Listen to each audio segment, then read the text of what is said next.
au fond, tout cet environnement collaboratif doit apporter beaucoup au travail de l'archiviste. Vous parlez entre autres de la transcription qui permet peut-être de transcrire des textes que vous n'auriez pas transcrits autrement ou indexés autrement ou avoir eu accès autrement. C'est quoi l'apport du travail collaboratif finalement à votre travail?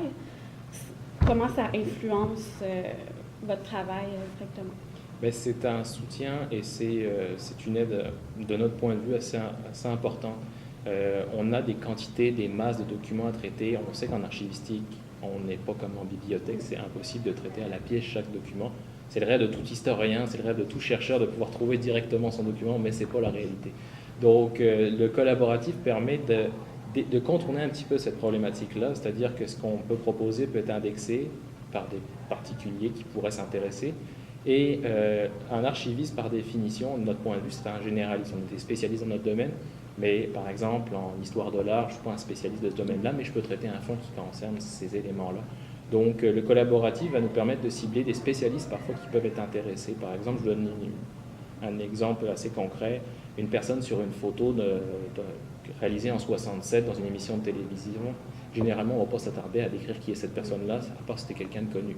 Mais peut-être qu'en la mettant en ligne et en ajoutant, en la proposant, le voisin de cette personne-là à l'époque va la reconnaître, ou sa famille, ou elle-même. Ça nous est déjà arrivé d'avoir des personnes qui se reconnaissent puis qui nous l'indiquent. Donc là, on vient bonifier le contenu sur des éléments de description qu'on n'aurait jamais eu si on n'avait pas proposé cette photo-là à la description collaborative finalement.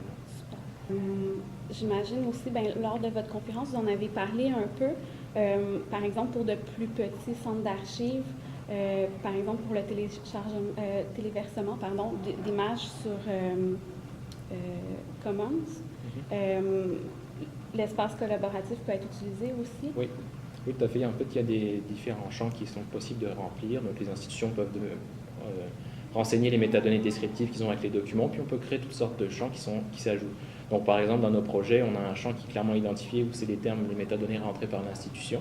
Donc, on demande de ne pas les modifier, mais on a un champ qui permet d'ajouter les métadonnées, donc de bonifier, parfois de corriger également. Il y a des erreurs, on n'est pas infaillible, là, donc il y a des modifications qui veulent être apportées, puis on a un certain retour, on sait quand il y a une modification, donc on peut aller voir, puis dire oui, effectivement, elle est vraie. Et à ce moment-là, on se sert de cet aspect pour récupérer l'information et bonifier de notre point de vue, de notre côté, les bases de données, les outils qu'on possède, les outils institutionnels. Parfait. Est-ce que vous pouvez nous parler un peu des projets à venir pour BANQ ou pour vous directement en ce qui a trait à la diffusion des archives? À BANQ, donc, on continue dans la même lancée. Pour l'instant, c'était concentré sur 3 fonds d'archives. Il y a un prochain fonds qui va être proposé pour Wikimedia Commons, donc un fonds qui va représenter les documents de Québec, le fonds Livernois. Puis, on continue à ajouter du contenu, des livres, toujours plus de contenu. Ça, c'est pour le volet Wikimedia Commons. On est également actif sur Flickr, sur les médias sociaux, donc on développe cet aspect-là.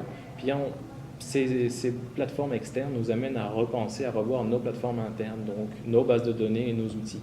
Moi, je suis archiviste de référence en salle de consultation, donc j'ai des collègues qui sont davantage centrés sur le traitement, l'acquisition des documents. Moi, mon travail, c'est de les mettre en valeur, d'aider le chercheur à les retrouver, puis de penser aux plateformes, aux interfaces de recherche. Donc, au cours des prochaines années, on développe BANQ numérique, vous avez peut-être déjà vu, qui est une plateforme qui vise à regrouper l'ensemble de l'offre numérique de BANQ, que ce soit archives ou bibliothèque et base de données. Donc, ça, c'est un outil qui est en développement constant depuis 2015. On le bonifie régulièrement, on ajoute du contenu. Ça, c'est pour le volet BANQ dans son ensemble. Et pour les archives, on est aussi en train de développer le futur PISTAR, donc PISTAR qui est notre base de données actuelle qui sert à la description et à la mise en valeur et à la recherche. On revoit cette interface-là pour la penser, pour aller davantage vers le collaboratif, vers l'espace usager qui pourra personnaliser son espace, son expérience. On vise aussi sur l'expérience pour faciliter la navigation puis la recherche. Je vous remercie beaucoup. C'était tout pour mes questions. Merci d'avoir pris le temps de répondre.